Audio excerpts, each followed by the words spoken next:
Judges chapter 13 to 16, continued, 2 of 2.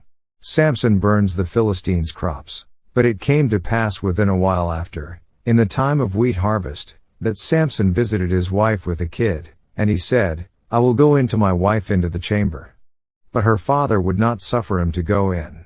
And her father said, I verily thought that thou hadst utterly hated her, therefore I gave her to thy companion. Is not her younger sister fairer than she? Take her, I pray thee, instead of her. Judges 15 1-2. After Samson's anger subsided, he went to visit his wife and brought a kid as a present. Her father informed Samson that he thought Samson no longer wanted her, and so he had given her to his friend. Samson did not like this, of course, and Samson said concerning them, Now shall I be more blameless than the Philistines, though I do them a displeasure.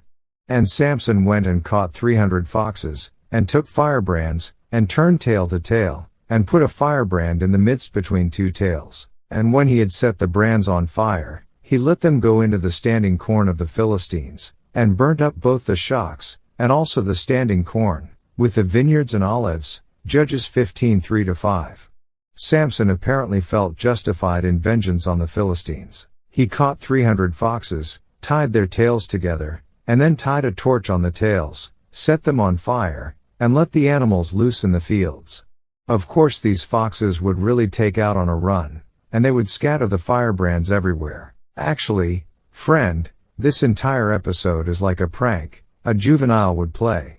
Samson certainly doesn't look like God's man here. Then the Philistines said, Who hath done this? And they answered, Samson, the son-in-law of the Timnite, because he had taken his wife, and given her to his companion. And the Philistines came up, and burnt her and her father with fire. And Samson said unto them, Though ye have done this, yet will I be avenged of you, and after that, I will cease. And he smote them hip and thigh with a great slaughter. And he went down and dwelt in the top of the rock Edom. Judges 15 6-8. Notice that this is personal. This has nothing to do with his commission from God, to deliver Israel from the Philistines. He is just avenging himself. His actions had nothing to do with delivering Israel. His revenge was personal. Samson slays 1,000 Philistines. After smiting the Philistines with a great slaughter, Samson really had the enemy stirred up. They began looking for him, so he let his own people bind him with ropes, in order to protect them from the Philistines. And when he came unto Lehi, the Philistines shouted against him, and the Spirit of the Lord came mightily upon him, and the cords that were upon his arms became as flax that was burnt with fire, and his bands loosed from off his hands. Judges 15:14. The men of Judah took Samson, their prisoner, to Lehi, which was occupied by the Philistines. The enemy was overjoyed to see Samson being brought to them bound. Then he broke the bands as if they were nothing. Again we see the strength of this man, but not his own strength. And he found a new jawbone of an ass, and put forth his hand, and took it, and slew 1,000 men therewith. Judges 15:15. Samson grabbed the closest weapon, which was the jawbone of a donkey, and attacked the enemy. He killed 1,000 of them. Notice the strength of this man.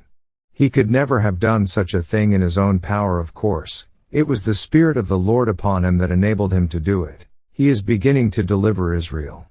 If only he had kept that goal before him. But he did not, as we shall see in the next chapter. Samson's moral frailty. Then went Samson to Gaza, and saw there an harlot, and went in unto her.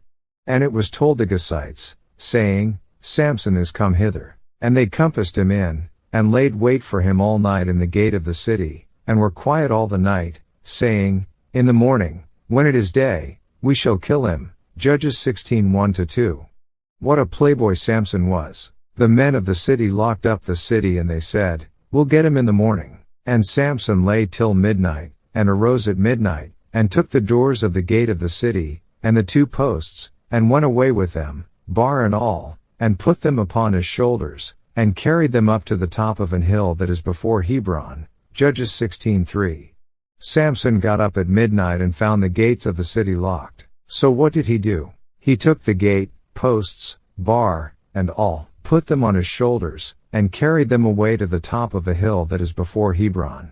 That would have been about 40 miles away. What he did sounds like the prank of a teenager or the trick of a college student. This boy Samson never did grow up. He has been called to deliver Israel with his mighty power, and all he does is use it for his personal advantage. Samson and Delilah. And it came to pass afterward, that he loved a woman in the valley of Sorek, whose name was Delilah, Judges 16:4. That is the story of Samson. That is the downfall of Samson. That is the big failure in his life. That is the weak point in his life. He loved a woman. No man falls suddenly into sin. He does it gradually. There was a bank president in my congregation, when I pastored a church in Texas. This man went with me to the local jail, to hand out tracts and talk to the prisoners. Outwardly he was an outstanding man. One day he disappeared. He had gone on vacation. Suddenly the bank began to miss money. They could not believe that he had taken it. They tried to account for the loss in every other way, but they could not. They finally decided that he must be the one who took the money, and when he did not return from vacation, they began to search for him. After a complete investigation, they discovered that he had been taking money for years. No man falls suddenly into sin. One of the greatest sins that destroys many a man today, is this matter of illicit sex. That was Samson's sin. He loved a woman whose name was Delilah. As far as we know, he made no attempt to marry her. And the lords of the Philistines came up unto her, and said unto her, Entice him, and see wherein his great strength lieth, and by what means we may prevail against him, that we may bind him to afflict him, and we will give thee every one of us 1,100 pieces of silver. And Delilah said to Samson, Tell me, I pray thee, wherein thy great strength lieth, and wherewith thou mightest be bound to afflict thee. And Samson said unto her, If they bind me with 7 green withs that were never dried, then shall I be weak, and be as another man. Judges 16:5-7. You may be sure that Delilah was more interested in the silver, than she was in Samson. Once again the Philistine leaders had found a way to get to Samson. Notice that he teases her at first. He begins to give her answers, but they are wrong answers. He broke the cords with no effort at all. Still his strength was not known. And Delilah said unto Samson, Behold, thou hast mocked me, and told me lies. Now tell me, I pray thee, wherewith thou mightest be bound. And he said unto her, If they bind me fast with new ropes that never were occupied, then shall I be weak, and be as another man. Judges 16:10-11. Again he is playing with her, he is kidding her along. He allowed her to tie him up with ropes. Then when she cried, The Philistines are upon thee, Samson, he broke the ropes like they were a thread. Now Delilah is really exasperated. She is frustrated with her boyfriend. And Delilah said unto Samson, Hitherto thou hast mocked me, and told me lies. Tell me wherewith thou mightest be bound. And he said unto her, If thou weavest the 7 locks of my head with the web. And she fastened it with the pin, and said unto him, The Philistines be upon thee, Samson. And he awaked out of his sleep, and went away with the pin of the beam, and with the web. Judges 16:13-14. Now Samson is beginning to weaken. May I say to you, friend, this is the beginning of the end of this man. He is getting close to the truth now, as he mentions his hair. But he is still teasing with her, and when she says, The Philistines are upon thee, Samson, he picks the whole thing up and walks away with it. And she said unto him, How canst thou say, I love thee, when thine heart is not with me? Thou hast mocked me these 3 times, and hast not told me wherein thy great strength lieth. And it came to pass, when she pressed him daily with her words, and urged him, so that his soul was vexed unto death, that he told her all his heart, and said unto her, There hath not come a razor upon mine head, for I have been a Nazarite unto God from my mother's womb. If I be shaven, then my strength will go from me, and I shall become weak, and be like any other man. Judges 16:15-17. This time Delilah tells Samson that if he really loved her, he would tell her the secret of his strength. So Samson told her that he was a Nazarite. Long hair, as you remember, was a badge of this vow. His strength was not in his hair, but in the Spirit of God who came upon him. Delilah sees what a fool he really is, and he is a fool. And when Delilah saw that he had told her all his heart, she sent and called for the lords of the Philistines, saying, Come up this once, for he hath showed me all his heart. Then the lords of the Philistines came up unto her, and brought money in their hand. And she made him sleep upon her knees, and she called for a man, and she caused him to shave off the 7 locks of his head, and she began to afflict him, and his strength went from him. And she said, The Philistines be upon thee, Samson. And he awoke out of his sleep, and said, I will go out as at other times before, and shake myself. And he wist not that the Lord was departed from him. Judges 16:18-20. When Samson went to sleep, Delilah had one of the Philistines come in and shave off his hair. Then for the 4th time Delilah cried out, The Philistines be upon thee, Samson. This is the tragic time in the life of Samson. He awoke out of his sleep, thinking he would do as he had done before, but he knew not that the Lord was departed from him. Friend, the strength was not in his hair, the strength was in the Spirit of the Lord who was upon him.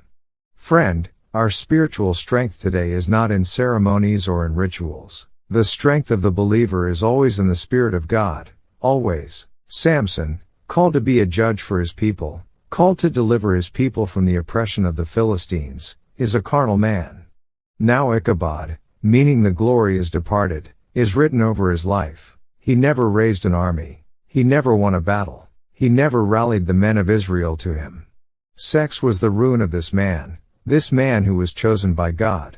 But the Philistines took him, and put out his eyes, and brought him down to Gaza, and bound him with fetters of brass, and he did grind in the prison house. Howbeit the hair of his head began to grow again after he was shaven. Then the lords of the Philistines gathered them together for to offer a great sacrifice unto Dagon their god, and to rejoice, for they said, Our God hath delivered Samson our enemy into our hand. Judges 16:21-23. Now we are coming to the tragic end of this man. After the Philistines captured Samson, they put out his eyes, blinded him, then forced him to do the work of a beast of burden in the prison. While he was in prison, his hair began to grow. He now has become a very repentant man. The Philistines, of course, ascribe their victory over Samson to their god Dagon, and hold a feast to celebrate. Samson is avenged in his death. And it came to pass, when their hearts were merry, that they said, Call for Samson, that he may make us sport. And they called for Samson out of the prison house, and he made them sport, and they set him between the pillars. And Samson said unto the lad that held him by the hand, Suffer me that I may feel the pillars whereupon the house standeth, that I may lean upon them. Now the house was full of men and women, and all the lords of the Philistines were there, and there were upon the roof about 3,000 men and women, that beheld while Samson made sport. Judges 16:25-27. To make their victory celebration complete, the Philistines have Samson brought from the prison. Then they make a fool of him. About 3,000 men and women watch Samson being tormented. And Samson called unto the Lord, and said, O Lord God, remember me, I pray thee, and strengthen me, I pray thee, only this once, O God, that I may be at once avenged of the Philistines for my 2 eyes. And Samson took hold of the 2 middle pillars upon which the house stood, and on which it was borne up, of the one with his right hand, and of the other with his left. And Samson said, Let me die with the Philistines. And he bowed himself with all his might, and the house fell upon the lords, and upon all the people that were therein. So the dead which he slew at his death, were more than they which he slew in his life. Then his brethren and all the house of his father came down, and took him, and brought him up, and buried him between Zorah and Eshtaol in the burying place of Manoah his father.